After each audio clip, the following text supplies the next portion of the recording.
कहते हैं कि जब मति भ्रष्ट हो जाती है तो एक के बाद एक गलतियां करते हैं।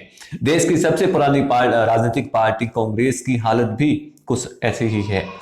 बिहार चुनाव में महागठबंधन की हार की अघोषित जिम्मेदार कांग्रेस अब जम्मू कश्मीर की अलगाववादी पार्टियों के गुपकार समझौते में शामिल हो गई है। इन अलगाववादी दलों के नेताओं का देश विरोधी एजेंडा किसी से छिपा हुआ नहीं है।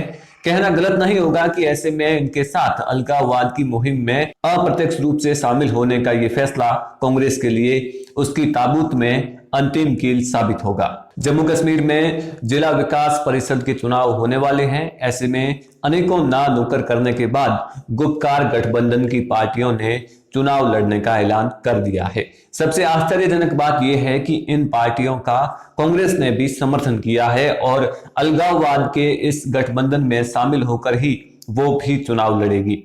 एक राष्ट्रीय पार्टी का अलगाववादी नेताओं के साथ प्रेम देश और जम्मू कश्मीर के राजनीतिक भविष्य के लिए एक चिंताजनक बात है और आगे चलकर साबित करेगा कि कांग्रेस दो मुंहेपन की पराकाष्ठा को पार कर चुकी है।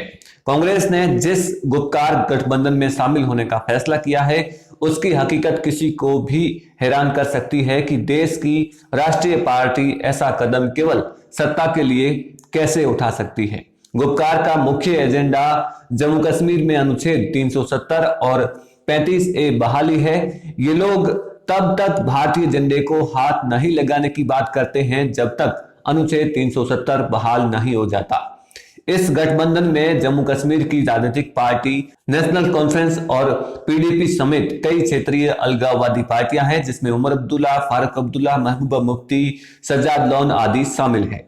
इन नेताओं का कहना है कि वो इस बहाली के लिए चीन से भी मदद लेने को खुशी खुशी तैयार है। वहीं ये लोग कश्मीरी युवाओं को नौकरी के अभाव में आतंकवाद को बढ़ावा देने के लिए भड़काते हैं, जो कि इनके देश विरोधी एजेंडे को दर्शाता है।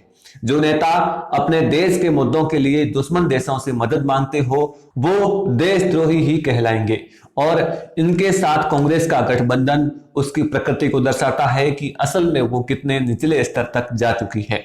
राजनीतिक जमीन के लिए देशद्रोही नेताओं के साथ जाकर उनकी पंक्ति में खड़ी हो गई है, जिससे उस पर भी लोगों ने देशद्रोही होने का ठप्पा लगाना शुरू कर दिया है। जब राजनीतिक रूप से कांग्रेस को केवल असफलता ही मिल रही है और उसके साथ ही उसका हाथ झटक रहे हैं तो उसका जम्मू कश्मीर के अलगाववादी पार्टियों के साथ गुपकार गठबंधन में शामिल होना एक आत्महत्या के बराबर ही है।